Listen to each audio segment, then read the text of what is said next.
আজকে নিয়ে আসলাম মাছের একটি রেসিপি।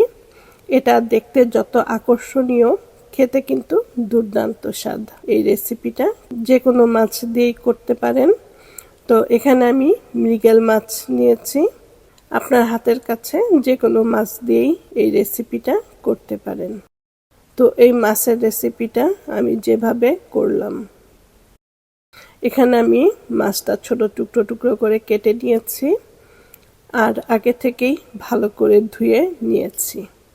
এখন এই মাছের মধ্যে দিয়ে দিব আধা চা চামচ আদা বাটা, আধা চা চামচ রসুন বাটা, আধা চা চামচ হলুদ গুঁড়ো, আধা চা চামচ মরিচের গুঁড়ো, আধা চা চামচ ধনিয়া গুঁড়ো এবং আধা চা চামচ জিরা গুঁড়ো।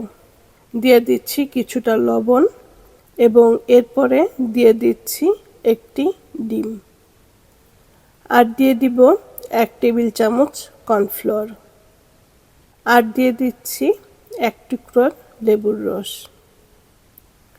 তো এখন এই সমস্ত উপকরণগুলো ভালো করে একসাথে মেখে নিব, যাতে মাছের গায়ে সব মশলাগুলো সুন্দরভাবে লেগে যায়।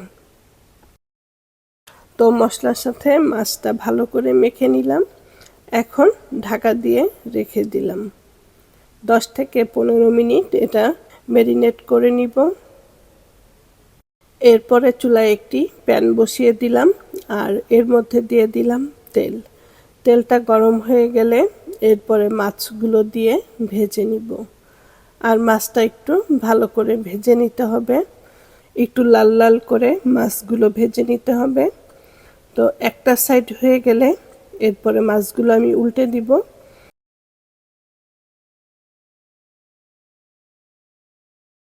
এবং অপর সাইডটা ভাজা হলে মাছগুলো তুলে নিব।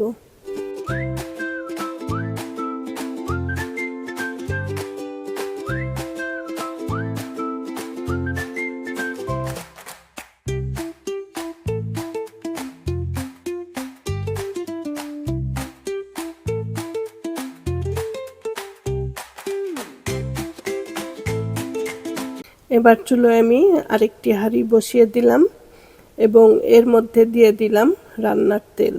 এই তেলের মধ্যে দিয়ে দিচ্ছি রসুন কুচি এবং আদা কুচি, আর দিয়ে দিচ্ছি কাঁচামরিচ কুচি।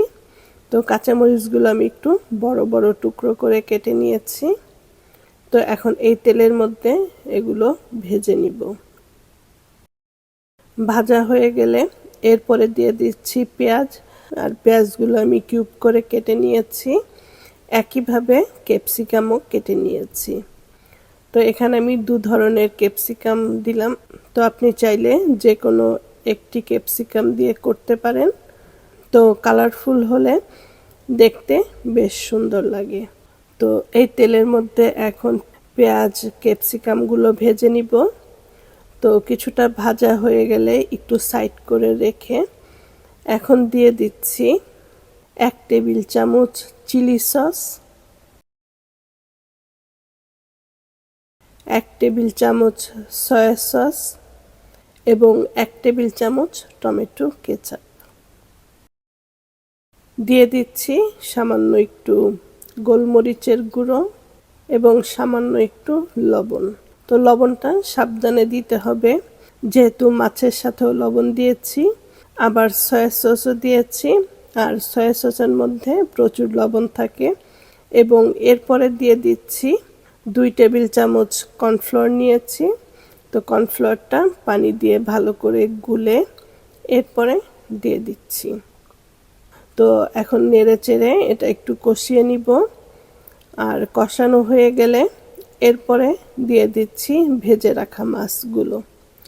তো ভেজে রাখা মাছগুলো দিয়ে মশলার সাথে ভালো করে উল্টে পাল্টে মিশিয়ে দিব, আর ঘন ঘন নাড়তে হবে। এরপরে দিয়ে দিচ্ছি পেঁয়াজের কলি বা পেঁয়াজের পাতা। তো এটা দিয়ে মিশিয়ে দিলাম। এই তো হয়ে গেল মাছের মজার একটি রেসিপি। আশা করছি এই রেসিপিটা আপনাদের ভালো লাগবে। আর ভালো লাগলে অবশ্যই স্বপ্নকথা প্যারিস চ্যানেলের সাথে থাকবেন। ভালো থাকবেন সবাই। আল্লাহ হাফেজ।